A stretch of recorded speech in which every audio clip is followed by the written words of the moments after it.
I want to say I showed you the trailer, Mike, a while ago, like at least a year ago. And then around the same time I showed it to Heather, and Heather was like, "Has someone talked about this with you yet?" And I was like, "No." And then you had kind of had the same reaction. And then we never got around to talking about it until now. And I actually am glad that we waited a while, because I feel like there was a need to build this movie up. Because I feel like if we had seen this movie without having seen some other Indian cinema, we might have thought that this is like the craziest movie we've ever seen. And there's a lot of stuff going on in this movie that is pretty fucking insane, frankly, if you just boil it down to the basic ideas of what's going on. But I don't think this movie would have hit the same if we had watched it when we were initially trying to talk about it about like a year and a half ago. Yeah, I think we were talking about the Corridor crew had been doing some special effects breakdowns, and they were talking about the one where it's the little Shah Rukh Khan. which Heather and I have seen and talked about. But I hadn't heard of Fan, and then you showed me that trailer, and yeah, I was like, oh, please, let's do it. Let's do this thing. Because it is, I mean, again, like that, yeah. Well, we'll get to it here in a second, but to take a minor aside, Heather, you and I did talk about Zero, which that episode has not aired yet on the Bollywood Cinema Club. But do you want to tell the listeners of this show what Zero is? Just give them a little taste of what that is, because I just want to have to hear you explain it, frankly, because it's as insane as this movie's premise, frankly. I would actually say it's more insane than this movie.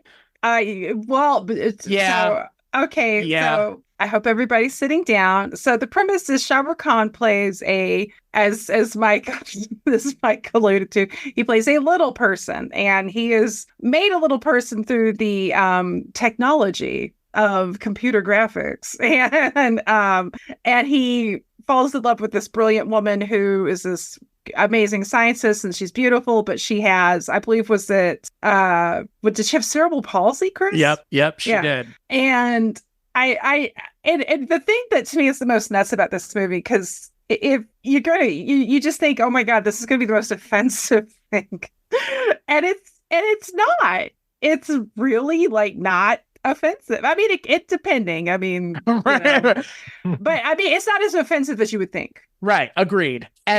And I think that's a testament to the people making it, is kind of what it feels like, that it works as well as it does. Because I remember when I started watching it, and then when you and I were talking about it before we started recording, the fact that there's a woman who does not have cerebral palsy playing a character with cerebral palsy would be the actual thing most people would be hung up on that movie about.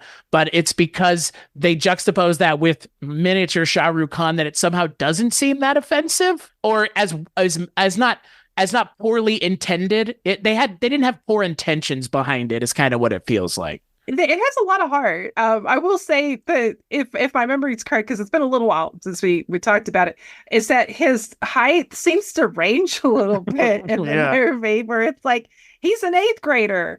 Now he's 2 feet tall. I don't know. It's a little random. But yeah, I think the most shocking thing of that was like, I'm like, this movie kind of works. It shouldn't. 100% should not work on paper. It does. It has a lot of heart. We're not saying it's perfect, but it's got a lot of heart. And juxtapose that with tonight's topic, where you beat me to it, Heather. Oh crap! I'm sorry. No, good. I'm glad you saw exactly probably what we're going to be saying about this movie coming right out of your mouth before. I was like, it feels like Heather's describing this movie too somehow. Oh my gosh! Well, we don't have a tiny Shah Rukh Khan, but we get 2 Shah Rukh Khans for the price of 1. And this time he's not playing someone else. But he is, but he isn't. Dun, dun, dun. Yes, he's played doubles several times, according to the trivia, and that is not shocking, because I think we've talked on your show before, Chris, that these Indian actors love to play doubles, and they love to double themselves, whether it's, I mean, even in Jawan, the one that we talked about, he's the old Shah Rukh Khan and the young Shah Rukh Khan. You know, we never talked about that, by the way. We didn't talk about that? Oh, we still have never talked. Oh, okay. Yeah, we talked about Jailer, but Jawan has it. The one Richard and I talked about that has Amir Khan in the third one, Doom 3 has it.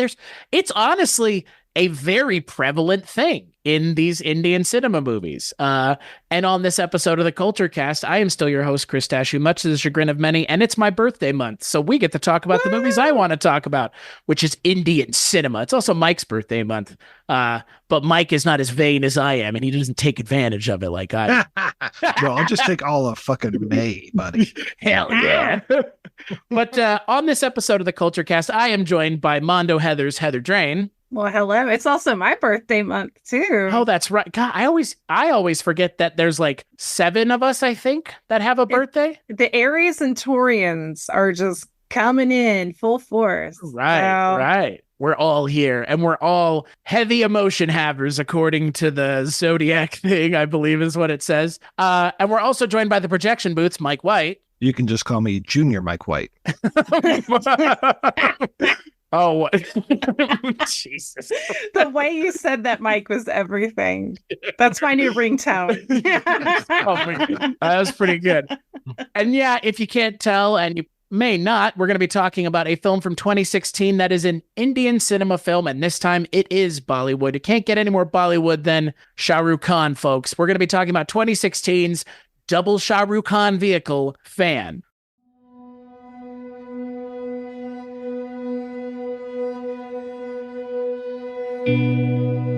Connection भी ना कमाल की चीज है, बस हो गया तो हो गया। वाईफाई ब्लूटूथ से भी ज्यादा स्ट्रांग है अपना कनेक्शन। उस स्टार नहीं है, दुनिया है मेरी।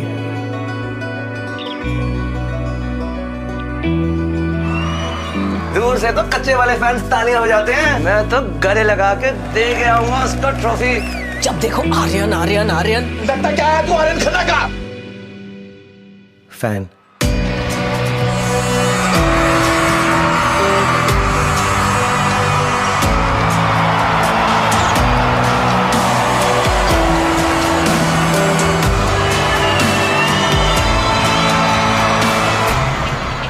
A small birthday gift to the love of my life, Aryan Khanna. Happy birthday senior। Fan है, अपने आप को जूनियर आर्यन खन्ना बोलता है। Listen to me carefully। जो तुमने किया है वो गलत है। मैंने इतना कुछ किया आपके लिए, और आप तुम होते कौन हो मेरे लिए कुछ भी करने वाले? आपका फैन। तुम नहीं हो मेरे फैन। ऐसा मत बोलो, आपकी लाइफ के 5 मिनट भी नहीं मिल सकते मुझे क्या? मेरी लाइफ है, मेरा टाइम है, तुम्हें 5 सेकंड भी क्यों दूं?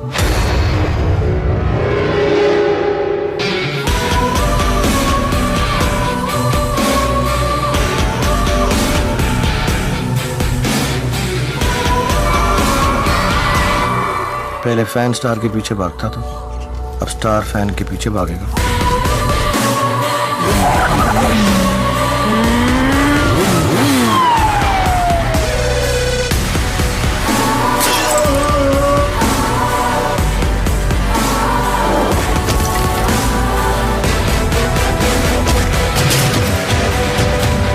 मैं आप लोगों के जरिए सबको वार्न करना चाहता हूं, वो कभी भी किसी को भी चोट पहुंचा सकता है।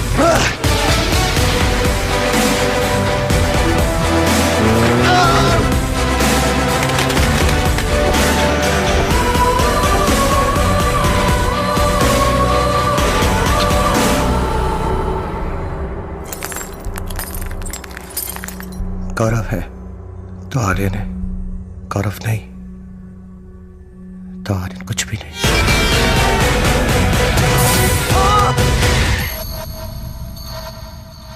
So, like I've mentioned, the film came out in 2016. It's directed by Maneesh Sharma, based on a screenplay by Habib Faisal and Shirai Kataria. It's produced by Aditya Chopra, which means it's a Yash Raj Films film, which means it's as high production value as you can get in Indian cinema, folks. If you see YRF in front of things, you know that at least the movie is going to look amazing and probably most likely have some of the biggest names in Indian cinema acting in them. This film is no different. It stars Shah Rukh Khan as not just one, but 2 characters, one of them a thinly veiled version of himself. I guess the dastardly bastard version of himself, or maybe just himself. I don't know the man. And then a younger version of himself, but not him specifically, a person, a doppelganger, as it were, someone who has been either graced or cursed to look like the most important actor of modern contemporary Indian cinema and the biggest actor in the world. It's not really hammered home in the movie that this character is that, but if we're talking about in terms of the actual actor Shah Rukh Khan,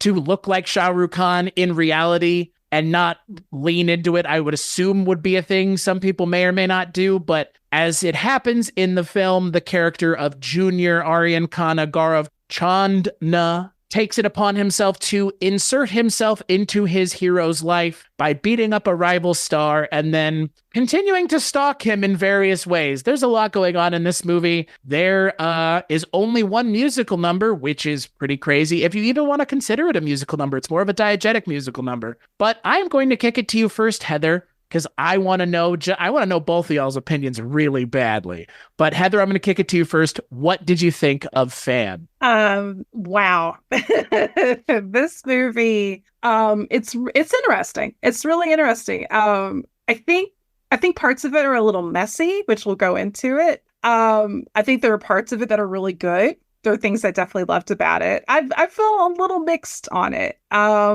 But I wouldn't say it's a bad movie by any means. I mean, it's Shah Rukh Khan. SRK and anything's always like a great thing. But I don't know. It's interesting. It's interesting. There's some twists I really did enjoy. But like you, I'm really curious as hell. Like, what are you two gonna say about it as we dive in? Because there's like there's some choices. There's some choices made in this that some of them are great and some of them I was like, oh, okay, well, we're doing that. Okay. I would say instead of capital C choices, this movie makes all caps choices. Choices. Mike, what did you think of the choices that Fan 2016 makes? There were some interesting, like you said, choices that were made. I've kind of seen this movie before. I think Fred Durst directed a movie that was somewhat like this. God in heaven. I mean, there is The Fan from 1981, I think it was, the one with Michael Biehn, super young Michael Biehn, and Lauren Bacall. Yeah. Yeah, there's also The Fan with Wesley Snipes and Robert De Niro. There's also The Fan with Patton Oswalt. So we've seen these kind of, fan worship gone awry stories many times, but we've not seen, or at least I haven't seen, where the fan is a dead ringer for the main character, though not really. And it feels like certain times people can see that he looks like Shah Rukh Khan and other times they can't. It's very odd. And then the weird thing how it's a very like straight ahead drama film and a thriller and these kind of things. But then when you get into the action scenes, we've talked about this before, Chris, that these are superheroes. Like suddenly they just become superheroes for like 10, 15 minutes, and then they go back to being normal people. But those action scenes, I mean, it's like taken from another movie and plopped into this movie, basically. But for the most part, I really enjoyed this one. How about you, Chris? Yeah. So this was, again, like I've kind of alluded to, a movie that I have been putting off watching because, again, like this is a movie I've stopped myself from watching several times because I was like, I want to watch it when like close to this, not super far ahead of time, because I know I will want to talk about it with y'all ahead of time. And yeah, I mean, this movie shouldn't even work in a lot of ways. Like the conceit of Shah Rukh Khan is playing himself. Fine. Like you've alluded to, Mike, this has been a thing we've seen before. But then to have him in a dual role as the person obsessed with him, and it's not just him in makeup or just him dressed differently, which is normally, I mean, we're talking like a Mary-Kate and Ashley movie where it's just like, and they're two different people and they dress him differently. But I'm alluding to something more like The Parent Trap, where you have the same actor playing two different characters. Here, instead of just having it be Shah Rukh Khan, because again, you couldn't realistically get away with Shah Rukh Khan in his mid 50s or early 50s playing a 19-year-old version of himself or 18-year-old version of himself. They do what is one of the most amazing CGI jobs I've ever seen. I do not say that lightly, because if this did not work, the movie doesn't work at all, because in a lot of ways, it is the junior Junior's character movie throughout. We see Senior a lot, but he is more or less in the background until Junior inserts himself into his life. But again, it's still Shah Rukh Khan playing the other character. And somehow, and I'm not even, you know what, I'll wind that back. Not somehow, it's because Shah Rukh Khan is an amazing actor. That's why. He's I think watching this movie would actually lead me to believe, and in a lot of ways go out on a limb and say he might actually be like the greatest actor of all time, because this movie has no right being as good as it is just based on the premise alone. Because if this movie was made in the States, I think it would get laughed out of the cinemas. I think people would be like, oh, that looks like shit. Oh, they're Uncanny Valley. And what's even more insane is it's not Uncanny Valley at all. Frankly, it's I don't know, it's shocking to me how good the CGI looks in this movie. Not because of where it's from, but because, I mean, again, it's like they took the budget of a Marvel movie and put it into one character, which, I mean, you know, if you're going to do that, that's how you do it. But yeah, I enjoyed this movie. There are some parts, like you've alluded to, Mike and Heather, that there are going to be some questions raised, and namely the action scenes are one of them. But I was kind of charmed by how insane this movie is in what it's doing, and that really isn't where it stops. It just keeps going and going and going and going and going, almost to a fault, frankly. But yeah, so let's just kind of, I would say let's start with the not the elephant in the room, as it were, but the biggest thing. Let's talk about Shah Rukh Khan as this Junior character, which feels like a fully formed character, at least to me. Yeah, no, it's weird because the CGI, like, because it kept being, you can't help but be like, okay, that's Shah Rukh Khan, but he's littler, like he's skinnier, and they gave him what looks like prosthetic teeth because he's got a little more of an overbite and a smaller nose, which the character ends up kind of pointing out later on. But yeah, it's this character is so strange to me because it's like the first, and that's the thing, this film has so many like tonal moments that totally go whiplash, like, and like the action scenes are a huge part of that, but part of it is like the beginning, it's like, it's even the music, like the music swells, like, oh, isn't this charming, look at this young man from Delhi, he loves his favorite actor. Okay, sure, his wallpaper's literally him on like a photo montage of this man and his wallpaper like on his phone, but his parents don't seem that concerned about it, which that was kind of a question I was like, when I was doing my notes on this, initially was like, what's the deal with his parents? Like, they're supportive, which is good, but it's kind of like, you think if you had like, especially a son who's basically a young adult, and they're still like, oh my God, this actor I love, like, you know, like, I'm like, is somebody going to sit him down and be like, it's good to have heroes, but... Well, it's one thing to have heroes, but another thing that your son looks like the dead ringer of his idol that's where things get really weird. And yeah, I agree. It's like, they are very supportive of him to the point where I'm just like, really? Okay. This seems like it has gone past fandom into obsession, even just with him and obviously in his wallpaper and everything that he's doing. They won't give him the money to go up to celebrate Shah Rukh Khan. And I know I'm saying Shah Rukh Khan, even though it's a character, but he's so Shah Rukh Khan.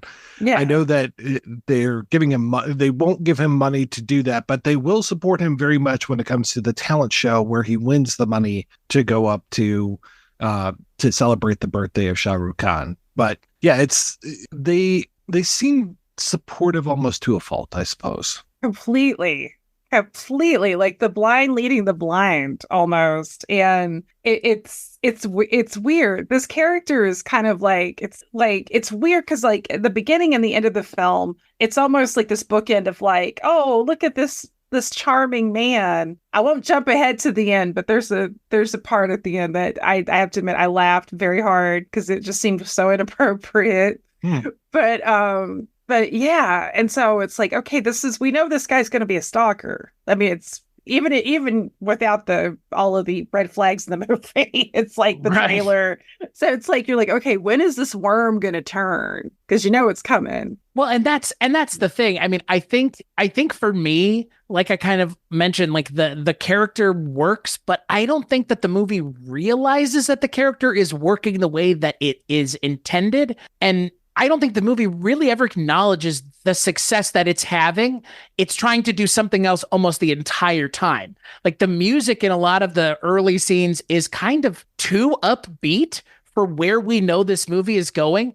It's like in Body Double having the Beach Boys. Like this doesn't jive with what the movie's tone is. Because like you've both already talked about, the movie is about a stalker fan, hyper fan, who just happens to look like the person he's obsessed with. I mean, it's kind of, and I would actually say it's maybe the biggest failing of the movie is that the movie doesn't acknowledge he looks like him enough. It should be like a bigger deal. Like when he's in that crowd of people, they should be like looking behind when he's moving up and be like, holy shit, this guy looks like Shah Rukh Khan, because there's a scene after the intermission effectively of the movie where the junior character puts on a disguise enough, and Groucho Marxes up himself, puts on a hoodie and some sunglasses, and boom, now he looks like Shah Rukh Khan. And he goes to Madame Tussauds and starts behaving bad, and people believe it's him just there. Like, it's only been a year later, give me a break. And like, that's the one thing the movie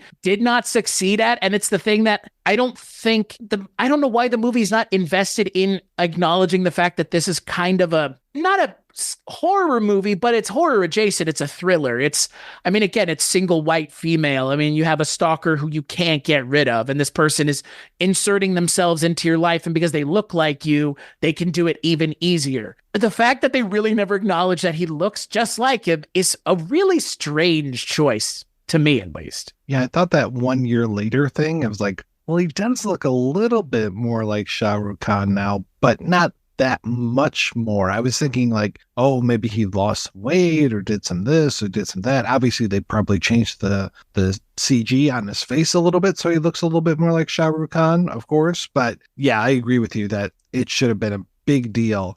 And I'm curious if audiences, were they supposed to think that this was more light and fluffy? I mean, we've got these freaking bullies in the movie within like 5-6 minutes of it opening, and they're real dicks to him. So I'm like, okay, this movie has some malice, even in these earliest scenes.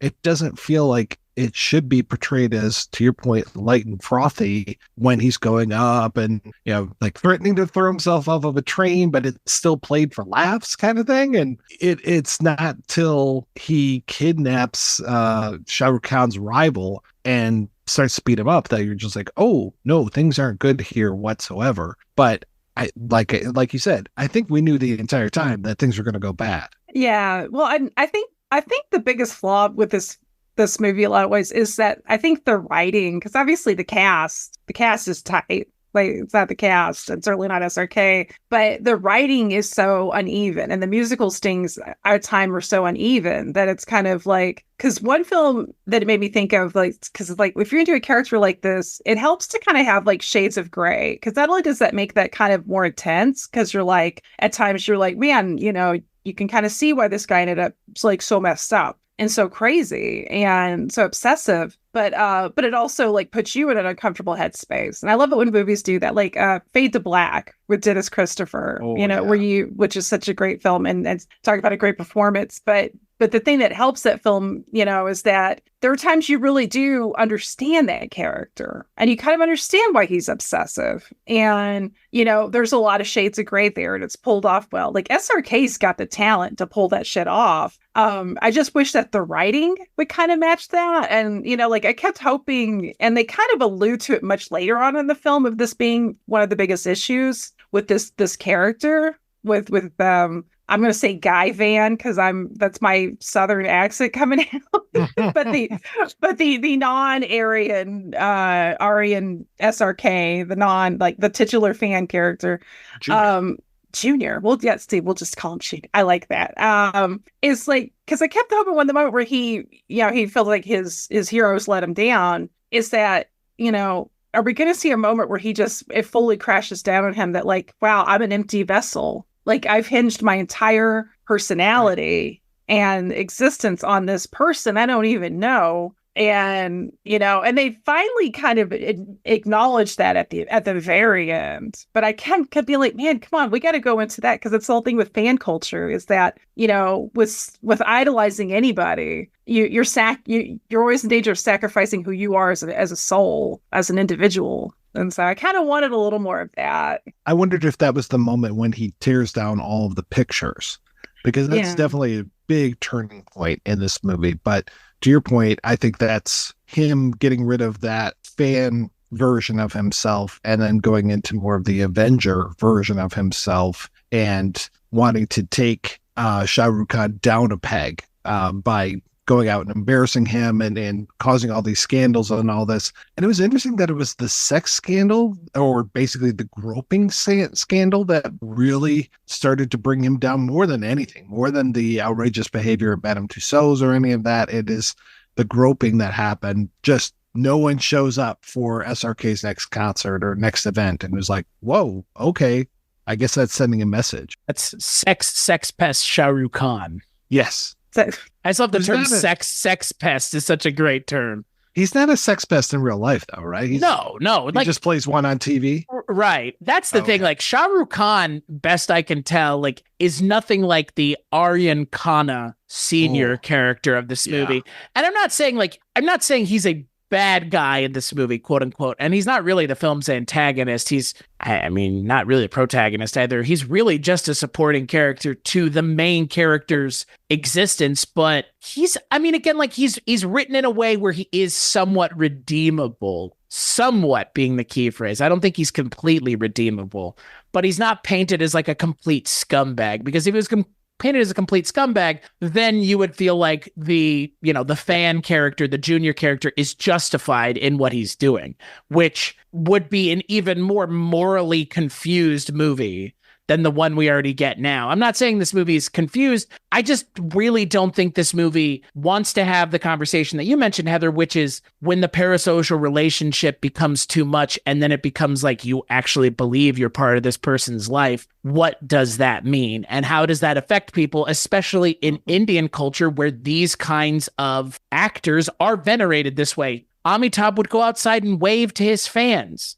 every weekend. That's a thing like that. And there's nobody doing that here like that. There is fan culture in this country of Hollywood star tours, but it's different in India, and they really never get into it, which seems like such a strange missed opportunity. I thought so too. I kept waiting for that, to be honest, because, I don't really think we have proper stars anymore in America, like especially compared to India. Like in India, stars are still stars. Like over here, like celebrity culture has taken over, I think, the star system. Like we don't really have an equivalent to say, like, if you're going back to old Hollywood or even like 60s Hollywood. Like, we don't have really like a Frank Sinatra or Clark Gable, a Jean Harlow or a Sidney Poitier or, whoever. Like, I don't feel like any of the current actors have that star power. Nobody's like, there's fans, but it's celebrity culture. People are more enchanted, I think, in this country with celebrity and that sort of image than they are with actual, like, somebody see me, like they're almost like a magical charismatic, which is kind of what it feels like to me with Bollywood. It's like, to me, it's like almost like old Hollywood, where it's like the stars just seem truly interstellar. Well, and I think there's also a stunning, and again, like maybe this is just me processing it through my Western, lens, but there is also a stunning lack of cynicism regarding movies. They are seen as a product, obviously, but I think they're appreciated as less of a product and more of a thing that is, you're going out of your way to go do this on the weekend, which is why it's kind of tonally inconsistent, because if you go see this movie with your family and there's a mother, a father, a son, and a daughter, they're kind of each going to get something out of this, because there's a little bit of action and there's a little bit of romance, neither of which really work in this movie. Actually, they almost work against the movie that this movie should have been if it was written a little differently and focused on a little different things. But again, it doesn't make that decision, which I'm perfectly fine with. It makes this movie exactly what it is. But at the same time, that's the way Indian cinema tends to be with these big movies, with these big actors, is there's a little bit of everything for everybody. Yeah, a buffet. Yeah. Which is, I mean, again, like the siloization of genres in this country with film is kind of, why we can't, watch certain movies and go, why? I don't really get that movie. A lot of that comes from the movie not necessarily falling into a tidy genre box because, again, some of the most interesting movies tend to have no genre at all. They're just kind of their own thing. And that's why I think Indian cinema for me is still so exciting because that joy of filmmaking has not been lost. I mean, even as weird and off the wall as this movie is, everybody in it is putting in 100%. I mean, and again, it wouldn't work half as well as it does if Shah Rukh Khan wasn't giving it his all, and he is. Imagine if he was just sleepwalking through this movie like Chevy Chase did in Oh Heavenly Dog, a movie where he plays two roles. Just, I don't care, it's whatever. Like, nope, this is a commitment to a role in a way that is, again, like, this movie is being centered around this one actor, so he better be giving it his all. I'm surprised, too, at just all of the locations for this. I mean, that we actually go to London and there are all these scenes in London where I'm like, do we really even need to be in London? Can this be someplace else? But it also sounds like he was shooting other films at the same time. I can't even imagine this guy's schedule. I mean, these people are superstars for a reason because they work hard. I mean, not only are they doing these crazy action scenes, but they're also memorizing all this choreography and doing all the singing and dancing. I mean, it's nuts to see what they go through for these films. And to your point, Chris, I totally agree as far as the lack of genre or just playing with genre. There are so many times in these movies where I just don't see twists coming because sometimes they're just outrageous. And I'm like, really? We just did that? Yes, we did. We are doing that. But I have to say, this one, it's only, quote unquote, only 2 hours and 18 minutes long or something. And that's so short for a Bollywood film. And it really is pretty conventional. Like, I would think that Westerners would not have a problem with this movie whatsoever, because to your point, there's the one song, there's at least three really solid action scenes. Yeah, maybe this is something that could be a good entree for white people that want to explore Bollywood cinema. And it's a really interesting, use of CGI that we really haven't seen we've seen it in Western cinema, but it's been used in a different kind of, I wouldn't say more disgusting way, but a more cynical way, which is resurrecting the corpses of the dead with Carrie Fisher and Peter Cushing and Paul Walker. I mean, I could continue. There's no point because those are three really terrible examples of decisions that were made in movies that really are just you don't have to do that. And here it's we're going to use that similar technology of taking a full face and putting it on another person's body, but we're actually just going to take the normal guy's face and do something to it to make him indistinguishable enough from the real person. And outside of a Mission Impossible movie, but there it's used as a gag. This is the entire movie where Shah Rukh Khan is giving a performance behind a CGI mask. Right. Yeah. The when you talk about people that are hiding themselves, I just immediately thought of Tilda Swinton with some of the roles that she plays, where you're just like, oh, that was her? Okay. But as far as being behind CGI the entire time, I mean, the only thing I could really think of that immediately came to mind was Benjamin Button. And even then, I think that there are plenty of scenes with regular, quote unquote, regular Brad Pitt, but then it quickly moves from old man to young man, younger than Brad Pitt. The only Western actor I can think of that's consistently shown to be able to kind of consistently emote very well, behind a wall of CGI is actor Doug Jones. Oh yeah. That's a good point. Yeah, a man I respect so much that I can only call him actor Doug Jones. I physically cannot just call him Doug Jones, even though I just did. He is actor Doug Jones. But no, I mean, yeah, Shah Rukh Khan. And no, I read that too, Mike, where he was filming 2 other movies. It's nuts, right? I can't even imagine. I mean, and yeah, agree. Somebody like that, yeah, he needs to be a star anyways. I mean, yes, he's mad charismatic. He's handsome as hell. very handsome, very talented. But good Lord. I mean, you think about all these little, like, it just makes so many Hollywood people look like the crybabies with their, it's just like, oh, it's and the CGI was so good in this as a whole. There was honestly for me one uncanny valley moment towards the very, very end. But as a whole, and I mean, especially because just like a few days ago, like my husband and I went to the movie theater, and of course all the trailers, and I mean, because we saw the new Godzilla X Kong movie, and of course that's a lot of CGI, but that's monsters, so a lot of it's monsters, so it's a different story. But then You're telling me they didn't get a real giant ape to play the real giant ape in the movie? Giant apes everywhere are angry. Worst movie ever. I don't want to talk about it, Chris. Where's representation? Where's the giant apes?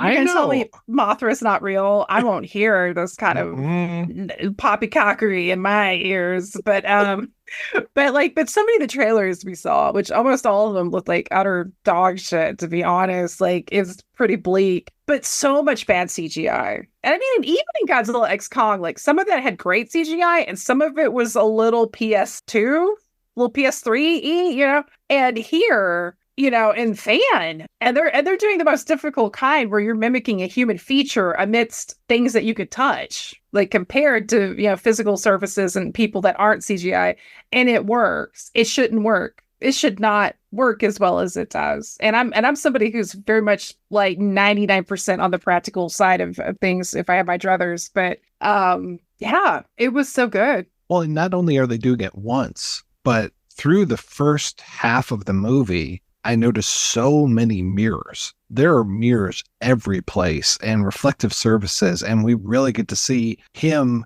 Junior, being reflected multiple times. So it's not just on him, but it's all of those reflections too. And it's just like, oh my God, it's just this nut. And then as we move through the story, like after his moment where he has felt betrayed, we start to lose the mirrors and we start to move more into him and Shah Rukh Khan both on screen at the same time. So they're quote unquote mirroring each other, but the mirrors themselves kind of go away. But even like when he's on the train, where does he go? He goes into the bathroom. When he's pulled in by the conductor, it's like him and he's fixing his hair and there's like two of him next to himself, all of these reflections. And it's just, again, great job to do. Well, God. Well, and to your point, the again, like, Heather, you're mentioning the idea of like everything now has CGI. I do wonder if this had been the way CGI had been used, if we wouldn't be in the state that we're in now, where it's like, we'll just do it in post-pro. Like that has become kind of the death knell of so many things. You hear it like, we'll just fix it in post. It's fine. Like, I get that this movie, you had to do that. You didn't have a choice,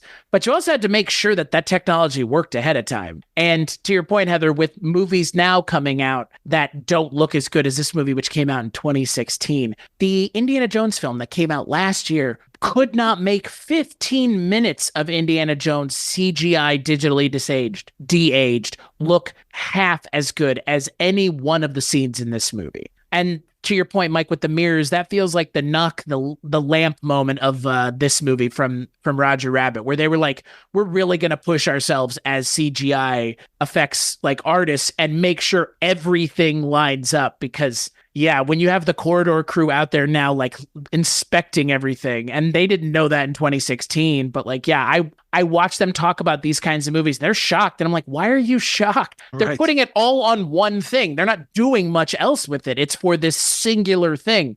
If it's not good, what the fuck did they do it for to begin with? Absolutely. Now honestly, I'm so glad you brought up the mirror thing, Mike, because I love that. And it was so beautifully done. In fact, and one of the things I really loved about this film was the cinematography and also the composition of certain shots. And you mentioned the mirrors, and there's like a shot of the two SRKs, like early on in the jail. Right.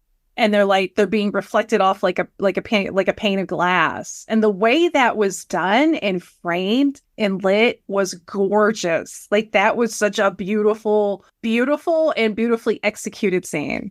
Like I think that's the other thing a lot of like Hollywood movies are missing, is that nobody really like has fun. And again, that goes back to what you were saying earlier, Chris, about the love of making film, is you can always tell, like, if somebody's faking the funk. If somebody's just doing this because, hey, test audiences will love it and we'll get money, and it's just a rote thing, you can feel it. It's like having a stripper on your lap who's dead behind the eyes. She'll grind on you, but, you know, Mr. Softy is happening because you can feel it. You know it's not real. You know there's no legitimacy. And, you know, like, if somebody's having fun, you can feel that. It's like a human thing. It's like we can sense that. It's like our animal sense knows it. I just remembered the real comparison movie for this movie is Gemini Man. When you mentioned the big stars, I was like, oh yeah, Will Smith. Has he ever doubled himself? The Gemini Man. So, which was 2019. And again, I don't think it looked nearly as good as this CG from 2016. And that movie was a failure. I mean, just not a failure, like, it might have been box office. I don't give a shit about box office. It was a failure that it didn't entertain. And it was like an experiment to see if we could do this stuff. But it was just an experiment. It was the plot itself just wasn't there. It was not a very intriguing or interesting movie at all. I forgot that movie was a thing. Right? Yeah. I totally forgot about it. Sorry, Chris. Well, had you not mentioned, I would have completely forgotten about it too. Well, and you kind of both have already mentioned like CGI and actors breaking out through the CGI. I mean, the one that I always think of is Andy Serkis. I mean, the guy who's kind of, I mean, like he made his calling on Gollum and then King Kong and then I guess Caesar in Planet of the Apes, which for me, I think is like the best thing he ever did is that third Planet of the Apes movie. Wait. Snokes? Come on. What about that? God. Fuck me. Why did I even thought about that? That's the God damn it. Ugh. I almost said Smog too, and I was like, no, that was Benedict Cumberbatch. And then you're like Snoke. And you know what the sad thing is? Like, I didn't even register what you said for like a good 5 seconds. I was like, oh right, Star Wars. Mm-hmm. So excited for Andy Serkis to be part of Star Wars. Then it was just like the wettest of wet farts. But Andy Serkis is amazing. I mean, he's like Doug Jones. I mean, they're both similar in that they're able to emote through things that 99% of the actors who are given a similar task just go, I don't really want to try because this sucks, so I don't want to do it. And that's not what's going on here with Shah Rukh Khan. Like he's committed to the gimmick, brother. And I mean, I mentioned I wanted you to bring up and you know kind of go into Zero in the opening, Heather, because that for me is like this movie, like you should show this movie and Zero in the same evening, not because they're like tonally the same, but because they are two of the wildest performances that are somehow more endearing than they have any right to be about the same actor playing in one movie a little person and in the other movie himself, and then a crazed psychotic fan version of himself, and they all work somehow. They do. Well, and you know the fact that it's something occurred to me because you guys were talking about how like the SRK character Aryan or Senior he's just a person, which I like. But there are times where he is a little bit of a dick. And in fact, and at times to his detriment, because it's like, dude, this guy is mentally ill. And you're just like, it's not registering for you. And you're still just being an asshole to this guy who needs help, who needs medical help because he is obviously, having some issues. But in comparison, there's that actor who's like his rival early on that we see Junior like basically tie up and force him to record this like apology and all that. The Sid Kapoor character, like that guy's actually a lot nicer than the SRK character because he actually like engages with his fans, and even when his handler's like, oh, you need to get back, and the guy's like, no, let the fan in, and like he's so nice. He's actually like a really nice, like handsome guy, and it's kind of like, I don't know, it's like the more I thought about it, I'm like, well, wait, maybe he was the good guy, and we just but also we don't have an action scene with him. Like he legit reacts how I think most people would in a situation where it's like, you're fight or flight, but it's like you're kind of paralyzed because you're like, whoa, what the fuck's going on? This guy who I thought was a fan is like tying me up. He's hitting me. He's threatening to like shove his trophy in my mouth. That's kind of mimed at one point. And he's just kind of like stunned, which I think is realistic, as opposed to going into like a 10-minute long action fight scene where people are tumbling, like almost like rappelling off of like large historical buildings. It gets really fucking crazy. Like, those action scenes, you're just like, this is just a country bumpkin from out in the sticks, like from your hometown, SRK. But you are not, like, people are not these things, these superheroes that they suddenly become.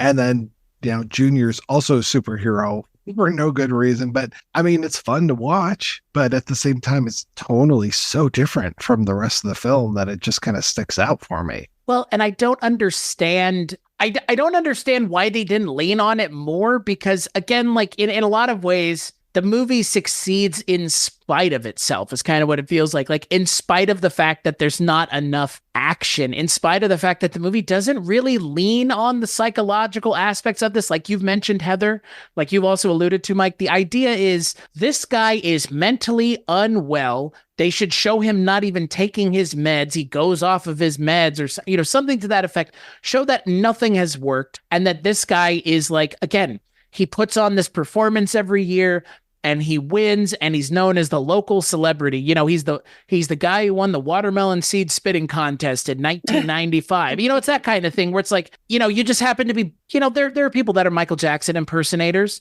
There's a guy from right where I grew up in North Texas who is like one of the world's greatest Elvis impersonators, Craig Parker. He's actually very good too. I wouldn't want to diminish his abilities as an Elvis impersonator, but that's effectively what we're talking about in this movie, is someone who would make a living being a SRK impersonator. And they don't even go there. It's like they don't want to actually get into why this character is the way that he is. And for me, that's where a lot of the interest that's left on the table lies. Chris, the preferred term is tribute artist. Oh, God. Impersonator. Oh, God. Being a fan of Sherman Arnold, Michigan's own Elvis tribute artist, I'm aware of these things. So. Nice. This is the learning tree. We are all sitting underneath it. Like, this is... You'll notice none of us said midget at any point, so up until now. the learning tree. The learning. It was we didn't even get like a training montage. Like, you kind of like that's the other thing, is like, if we had seen him being like, okay, he's going into Avenger mode, vengeance mode, and he starts working out, he starts being like, okay, if I gotta match my idol and make sure that my name is always linked with his, that I got to mirror him in every way, because SRK is buff. That is, I mean, because even his like shoulder muscles, those lats. I don't know. You get the swole muscles, the big swole, the ones where you can't shrug your shoulders. Yeah, right. You're like, where's my neck is gone. It's all muscle. But I mean, can't like, wear collars. My neck's too big.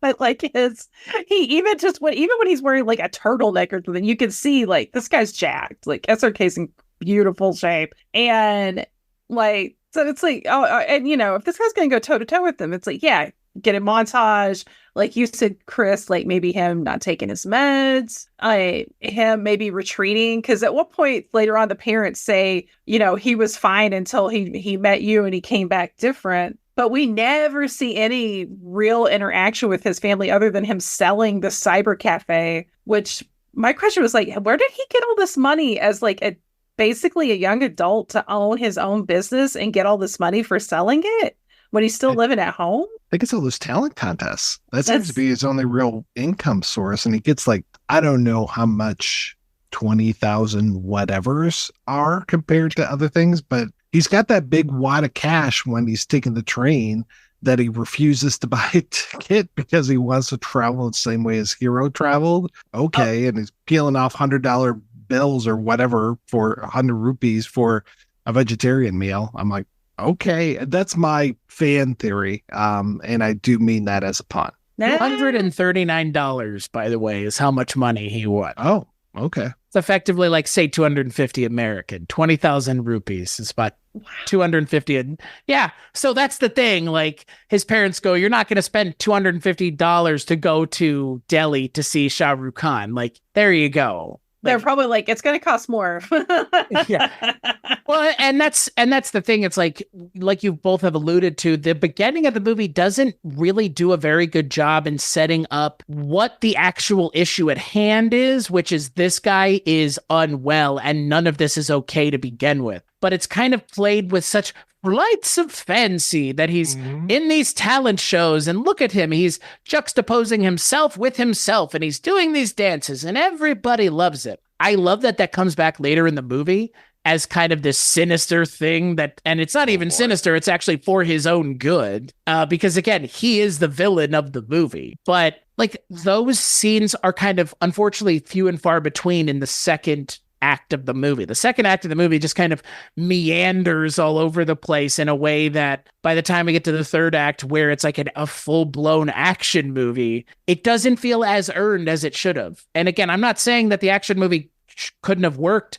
It plenty well could have, like we've kind of already talked about in these films. Normal people do crazy things all the time. But here it feels like even a step too far.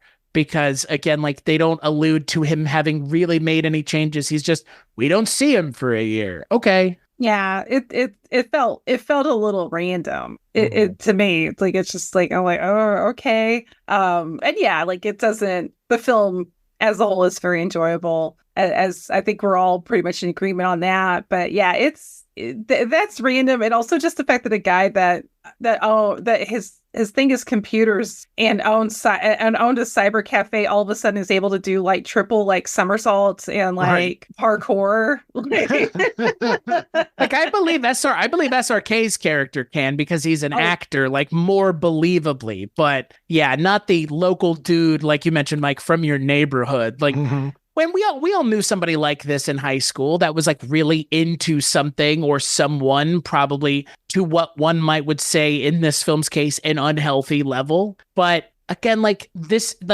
needed to be painted even more kind of sinister.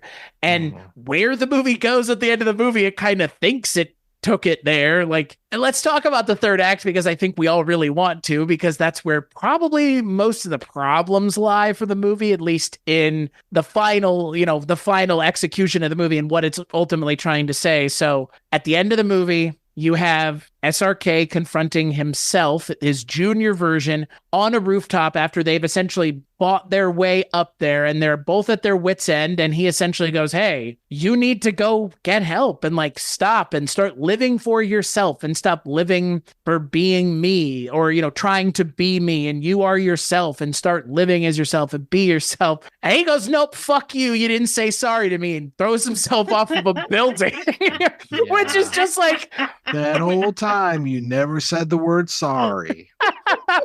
Such a binary choice we have here, apparently.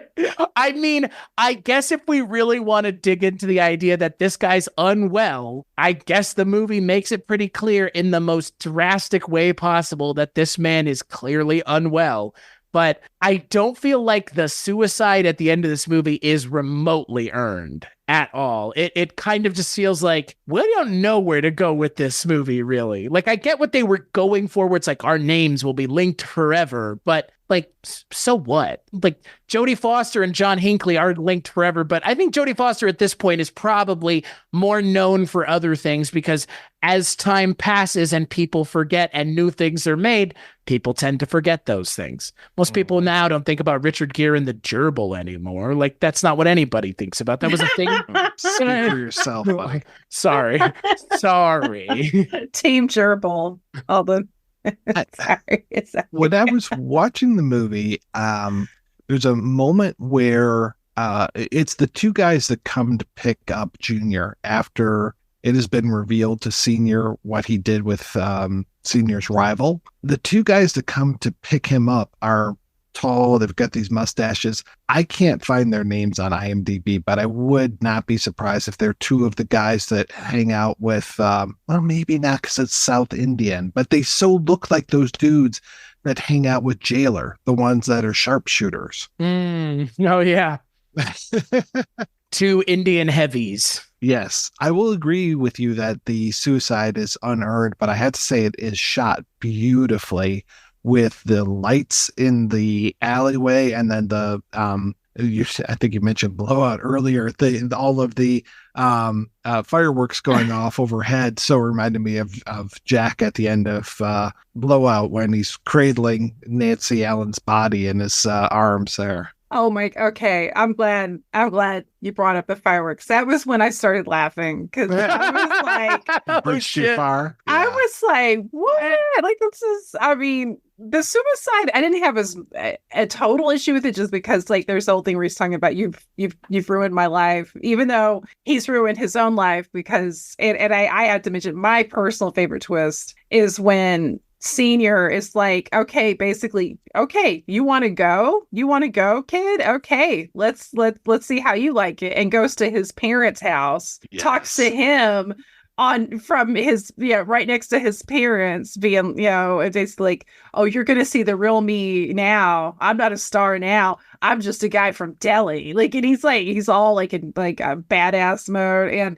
he impersonates his stalker for the talent show while his stalker is watching him aghast. The best part of the whole goddamn movie. Thank you. Oh my God. I was almost clapping. I was like, great. I was living for that moment. I loved it.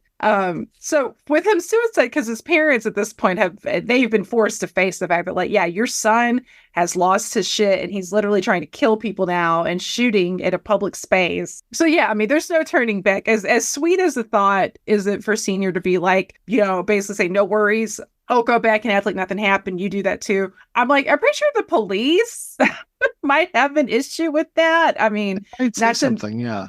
Not to mention the laws that you have broken in other countries on top of that, and breaking and entering, scaring his poor kids and his wife, and just all kinds of craziness. But there was kind of a beautiful, like, sort of fuck you about being like, you didn't say sorry. And it's like, well, this is why this guy was never in a real relationship.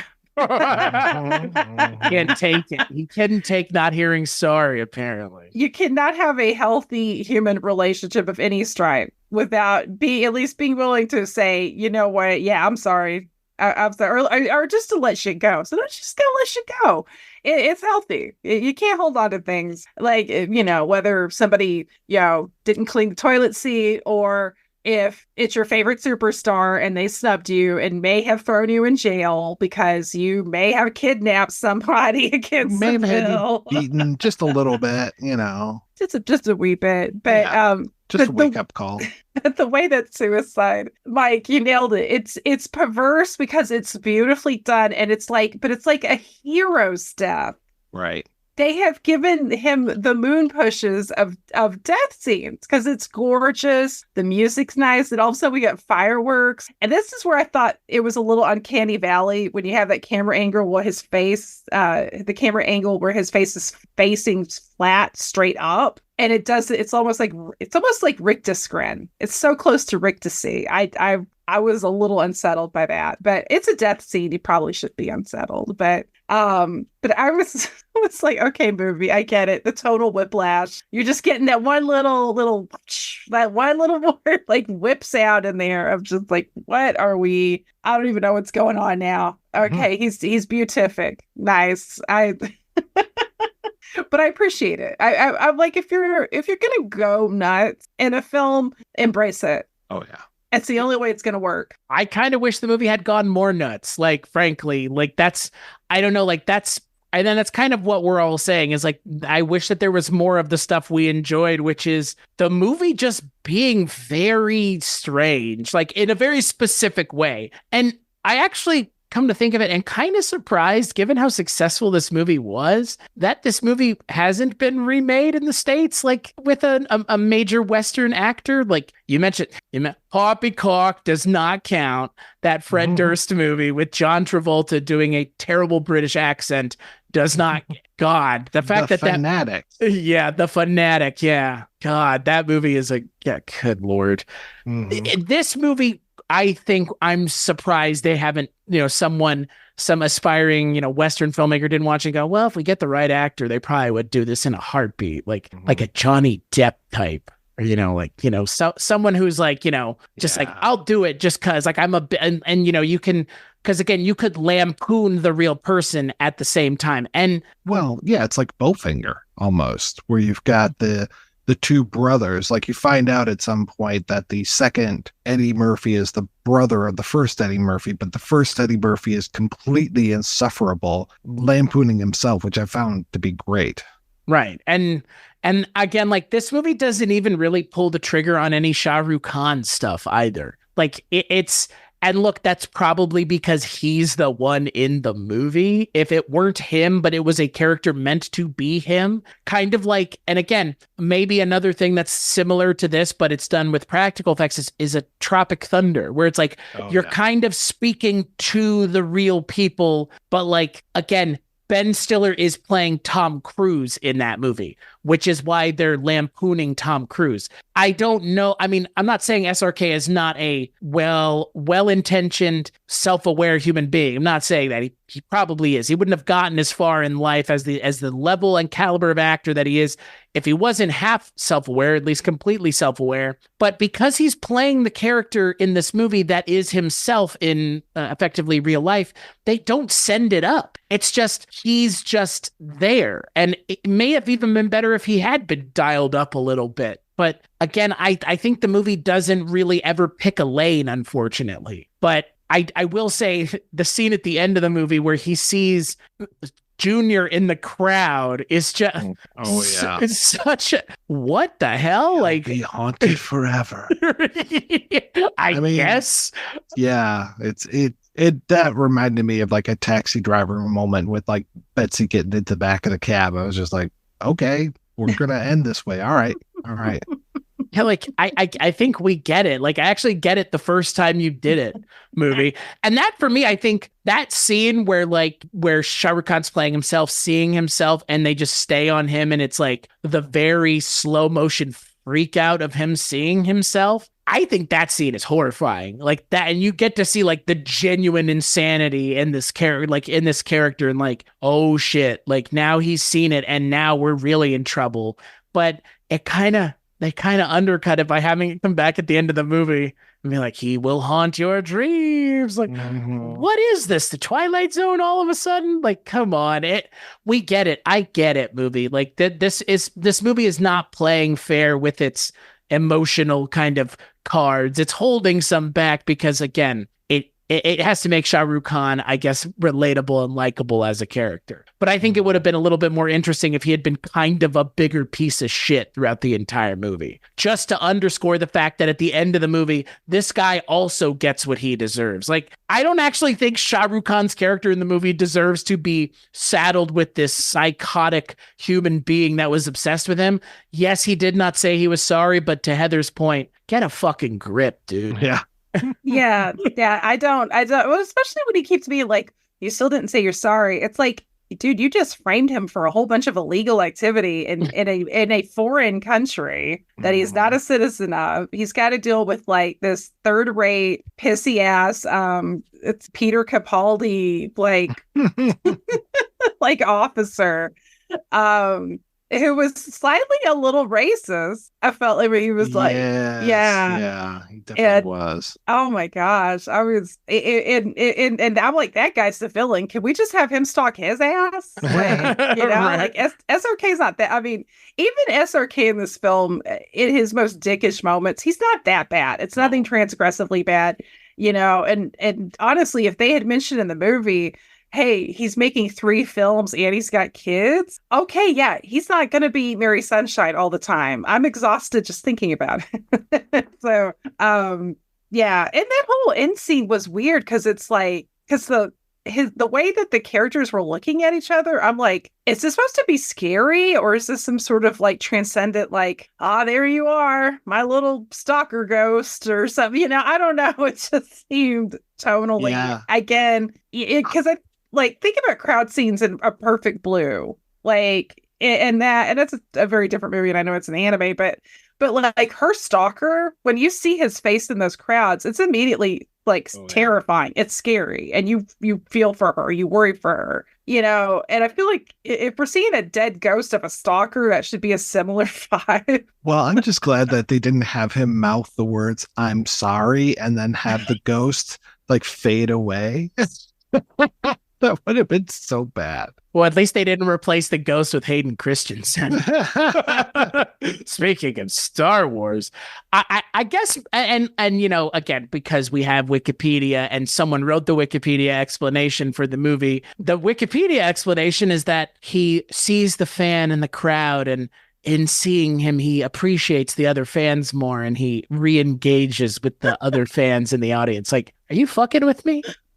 Is that, I guess you can take that away from that scene, but the movie doesn't really have that discussion at any point, and having it in the last 30 seconds of the movie, to what end? I like this movie as a character piece, as a weird character study of what a fan can look like in a culture where fandom is part of the film going experience, liking a certain actor to the point of, I love this actor and I'll only go see their movies, but they don't mine it enough, which is kind of strange because they're not like anybody else is going to make this movie for this culture this way. Like, this is the one time you're doing this. Better bring your A game. And I'm not saying it wasn't their A game, but I don't think it was as much of their A game as it could have been. Agreed. Yeah, no, I saw that Wikipedia entry too, and I thought that was a very curious interpretation, because it's like, is it to say, like, if we had a moment where he's like, you know what? A lot of these people are crazy, but at least they're just regular crazy and not stalker, like,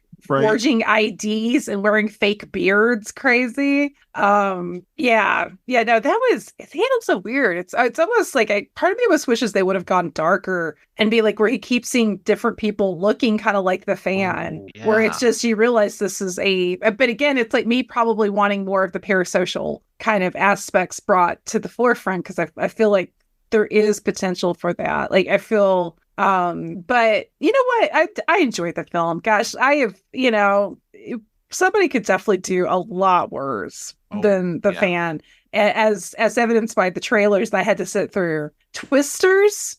Really? Oh. At first I thought you were talking about the trailers that you had to sit through on Fan, and I'm like, no, those trailers were fine. No, it was fine enough for me to tell Chris, like, oh my god, let's do an episode. No, you're right. Twisters was absolutely awful. They missed their big chance. There's no cow in the trailer. The cow sold the first movie. Well, they should have had 2 cows. Exactly. That's what it should have been. One for each.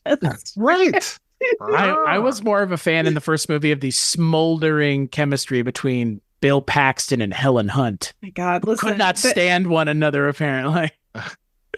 That's real. That's real. They apparently hated each other so much that when doing the footage for the Universal Studios Twister ride, they refused to do it together. So if you go to the ride and see it, that's why they're in 2 different places, because they hated each other so much they didn't want to do it together. Oh, that's funny. I had no idea. Spilling the the Twister tea. Titster. Wow, that's a whole different movie. I think that was the porn parody. Oh my! This time it'll be This Ain't Twisters. XXX porn parody. They've gotten so lazy with porn titles. Right.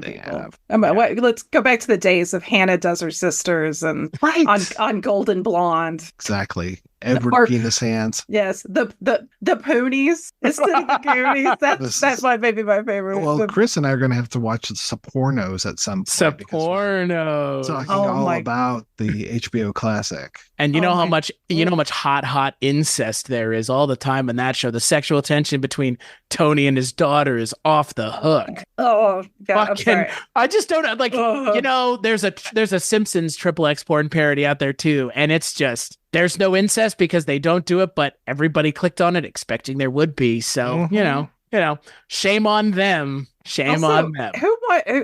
Oh Lord, we have entered a dark realm. This is a dark alley. We went down the wrong alley, folks. Even my degenerate soul has limits. Like, good night. I wash my hands of thee. Yes. Splish splash, get the holy water. We're taking a bath. And that, because it's dark-sided. But when it's not dark-sided, I did like this film as a whole, I do wish there were things, but honestly, Chris, you made a great point. I think if somebody, I'm surprised that a Westerner hasn't tried to do it, but I'm glad, because honestly, if they did try to do it, they would fuck it up. It would be terrible. They'd probably have some like, which they'd probably have like, imagine like it was Pete Davidson. Butthole Eyes himself, as he claims. Threw up in my own mouth. Wow. I know. Well, and imagine, Butthole Eyes, is that a reference to the late Eric Carmen, who just passed away, with his classic song from the Dirty Dancing soundtrack? Oh, wait, that was Hungry Eyes. I'm sorry. Butthole Eyes, they're watching you. I thought that was a Hall & Oates song. They see you every move. I mean, Butthole Eyes, they're taking a poo. They see your every poo. That's the Weird Al approved version. See, on the fly, baby. I got them for days. Oop themed songs. I'm here for it. Yeah, it writes itself. Yeah, it really does. The thing is, like, because even we don't really, does Hollywood even have like? I don't think it does, but I don't know. You guys, honestly, you watch a lot more like more new, like more recent movies than I do. Like, do you think, is there a current day equivalent over here in the States that could even hold SRK's jock? I think there's one person that comes close. But I guess two people. I could see two people playing the role in this movie. Either on the nose, Tom Cruise, or Robert Downey Jr. I would add, of all people, Keanu Reeves. Yeah. Oh, wow. Whoa, I'm myself.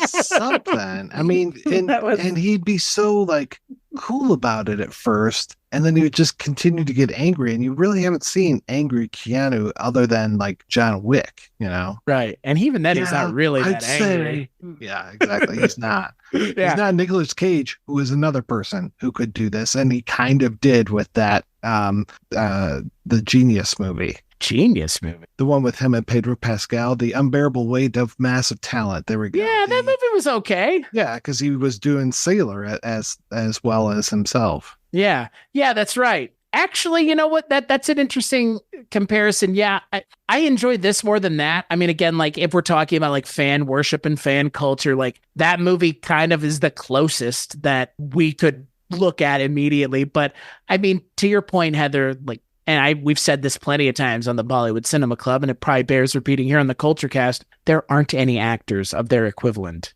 in the States. There's not an equivalent of Rajnikant. There's not an equivalent of SRK. There's not an equivalent of Ranbir Kapoor, who I'm 99% convinced is supposed to be the Sid Kapoor character in this movie, which is the name of the first movie Ranbir Kapoor got known for. Was his character in that movie was named Sid. So I'm like, is that what this is? He also kind of looks like him too, but I don't think Ranbir Kapoor is like, again, that character in the movie is not even an asshole. So it's actually beside the point, but I don't think there's anybody like a lot of these really big Indian actors. And I don't even think you have to be that big, because the one actor, Heather, that showed up a bunch of times then when we did Bollywood Cinema Club a year ago, those episodes still haven't come out yet, is Johnny Lever. And like, he's not like a massive name, but he's in plenty of things, and he probably has massive amounts of fans for his stuff. So yeah, I mean, the fan celebrity culture in our country, just it's once we figured out that Mel Gibson takes a poop like the rest of us and also is a massive bigot, which is his own problem, not ours. But, that Tom Hanks takes his dog for a walk. Now that we know that, they're not nearly as exciting as they used to be. And that's kind of what it feels like. Mm-hmm. Yeah, no, I agreed. Also, I just feel like they're a little more bland for some reason. Maybe it's because of the lack of mystery, but I also just think I don't know, there's like a quality. Like maybe that's why, like when it comes to more modern actors, of course I love old school character actors too. I'm always more into the character actors because I feel like they're the ones that tend to have some kind of like sparkle about them. Like even when they're in a tiny, like say like Dylan Baker, like even if Dylan Baker's in something for 10 minutes, I'm immediately like, oh my God, it's Dylan Baker. And I get excited. And he has a certain presence, where, there's so many, like, to me, just kind of like faceless leads that I just can't. I mean, there's so many, like, I'll see people talk about actors and actresses and I'm just like, I don't know, like somebody talk about like Sophie Baxter's cleavage and I don't even know who that is. Who? Well, there's like, who? Who's that one that I suddenly have seen Sydney Sweeney. Yeah, from Immaculate. I never heard of her until Madam Web, and then now she's everywhere. Madam Web, best film of 2024. Fuck yeah. Hell Apparently yeah. I've worked with her before. Apparently she's on The White Lotus. Don't do stupid things. Seriously, don't do stupid things. And thank you. You're welcome. That's my line reading from Madame Web. Yeah, that's up there. That's some crackling dialogue they have in that movie. Really sizzles on the page. Mhm. God. Yeah, I'm kind of with you, Heather.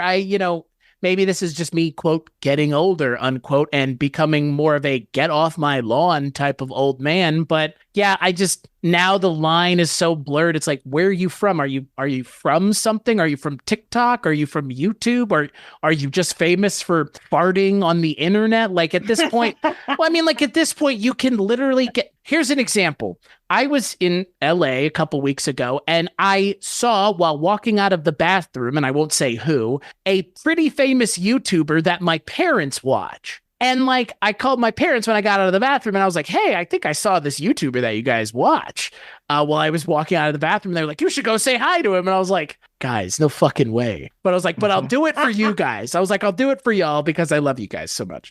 So I walked up to him and I was like, hey, I just wanted to let you know, and I feel bad now in retrospect. I was like, I don't watch your stuff, but my parents do.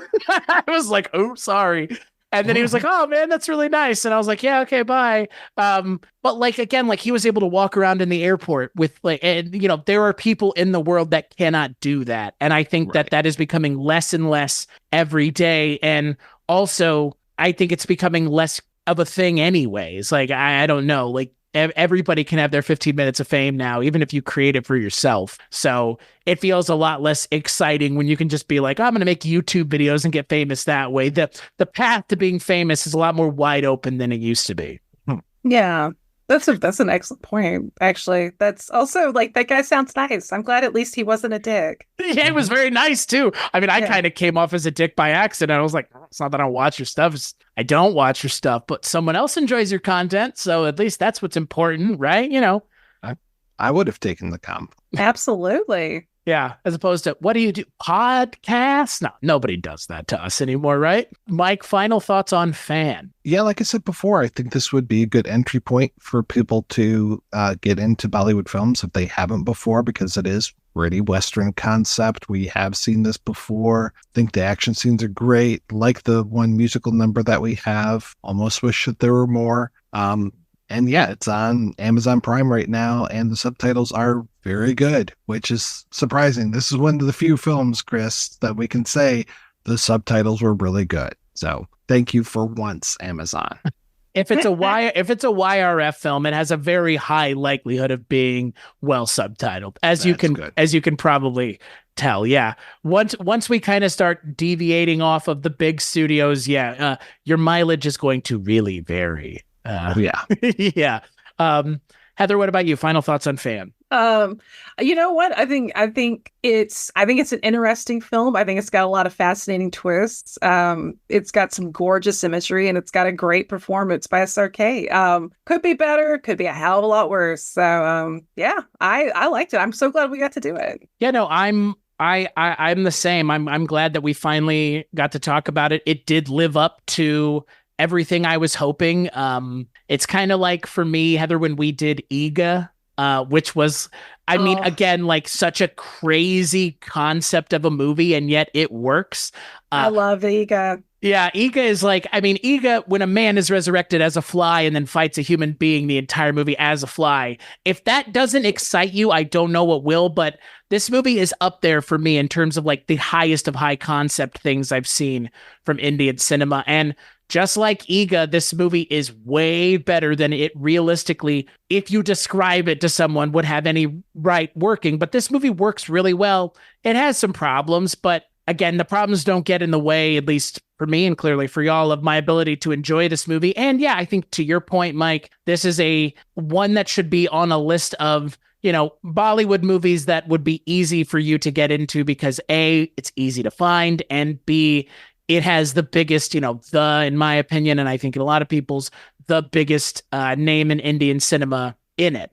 The last thing I did want to mention, because none of us mentioned it, the thing in this movie that I really appreciated that SRK did is he plays himself as Junior from time to time, and it is the part of the movie I wish they had mined the most, because when he turns that Shah Rukh Khan on and does his normal voice and does the mannerisms, that's where the movie was starting to really shine. It's like, oh shit, he can like do him too.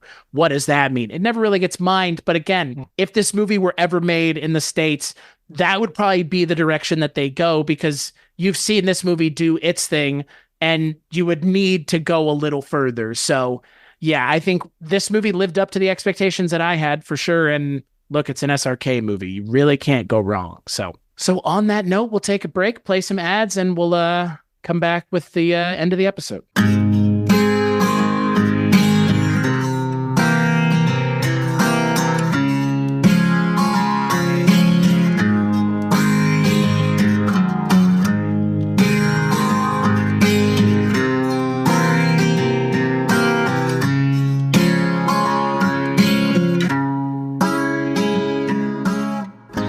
Hi, I'm Susan. And I'm Sharon. And we're the hosts of 80s TV Ladies. Check us out wherever you find your favorite podcasts. And please like and follow us on Facebook, Instagram, and Twitter at 80s TV Ladies. You can find interviews and exclusive behind-the-scenes content on all of your favorite 80s TV ladies. 80s TV Ladies is the place to go. Please join us. Hi, this is HP from Noise Junkies. And this is Father Malone from Dark Destinations. Please join us as we examine one of the greatest sitcoms in television history, Taxi, on Night Mr. Walters, a Taxi podcast. Good night, Mr. Walters.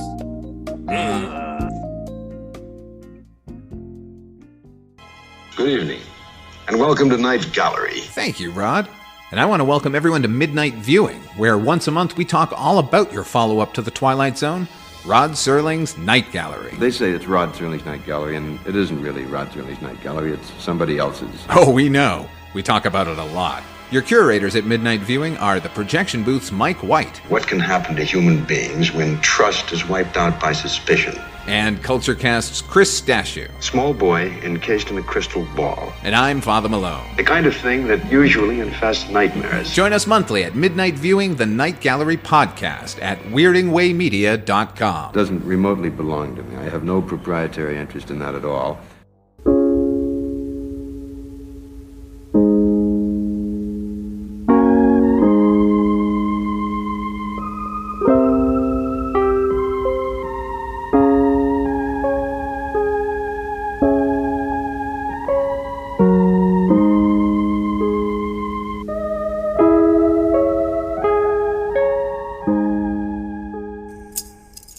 Good morning sir. नाश्ते में क्या चाहिए? चाय, biscuit या direct lunch पे गोली? Lifeline समझता है? तेरी छोटी थी लंबी कर दी।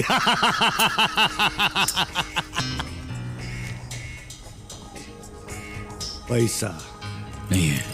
ओह नहीं है। मेरे दो अनमोल रतन, एक है राम, दूसरा है लखन। पहले कौन मरेगा, राम या लखन? पैसे इसकी गर्लफ्रेंड लारा के पास है, वो इससे उड़ा कर ले गई है। मेरे पास कुछ नहीं है। तुझे देखते ही तेरी कमजोरी समझ गया था। जहां देखी लौंडिया, नाचने लगा डांडिया। मर गया बेचारा। हीरो बनकर झाड़ के पीछे हीरोइन के साथ नाचने की खुजली नहीं होती तो विलन बन सकता था, बिल्ला बन सकता था।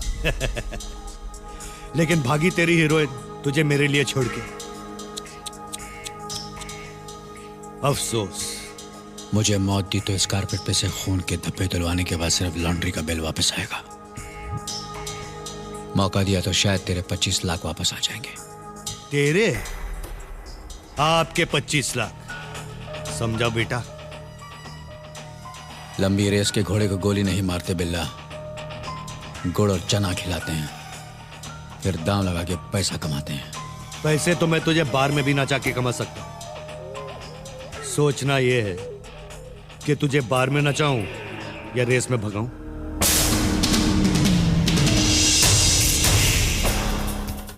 So that's right. On the final episode of April for Bollywood Cinema Month over on the Kulturecast, we are going to be talking about Musafir, which is another Indian cinema movie. I've never seen it, and I know nothing about it. I like to go into these movies knowing as little as possible. But we'll be joined by Cullen Gallagher, which is fun because I haven't talked to Cullen in 8 months or something. It's insane. Until then, where can people find you and all the things that you work on, Heather? Well, you can find me over at my Linktree, linktree.com/Mondo Heather. There you will find various articles. You'll find my website, mondoheather.com, my Patreon at Mondo Heather, my social media, and various episodes of lovely podcasts I get to appear on, including the Kulturecast with Urga Music War, where it's me, Chris, and the brilliant and always fantastic Rachel McFadden. And just go over to my Linktree, linktree.com/Mondo Heather. What about you, Mike? And everything that I do is available over at weirdingwaymedia.com. That's everything that's worth listening to. So definitely check out everything at weirdingwaymedia.com. How about you, Chris? As for me, weirdingwaymedia.com is where you can find almost everything, Mike. There's only one thing you can't find at weirdingwaymedia.com, and that's Rankin' on Bond, which we do over on your Patreon and my Patreon for the $10 and up level. What is Rankin' on Bond, you might ask? Well, you and I and Richard, I know you're there. I hope. Tell me more. Where am I? What's happening? Dear stranger. Rankin' on Bond, you and I and the Mothman Prophecy's own Rich Haddam talk about James Bond once a month. And if that's a thing you're into, which if you're listening to this, you might be, you can go and find over at patreon.com/Kulturecast or patreon.com/Projection Booth. So yeah, all the places that you can go to find the stuff that I work on, like Mike mentioned, weirdingwaymedia.com. Heather, Mike, thank you both so much for joining me. This was fun. We haven't done an episode of the three of us in quite some time. It's fun. Thank you, Chris. Yeah. And as always, we'll catch you on the next episode.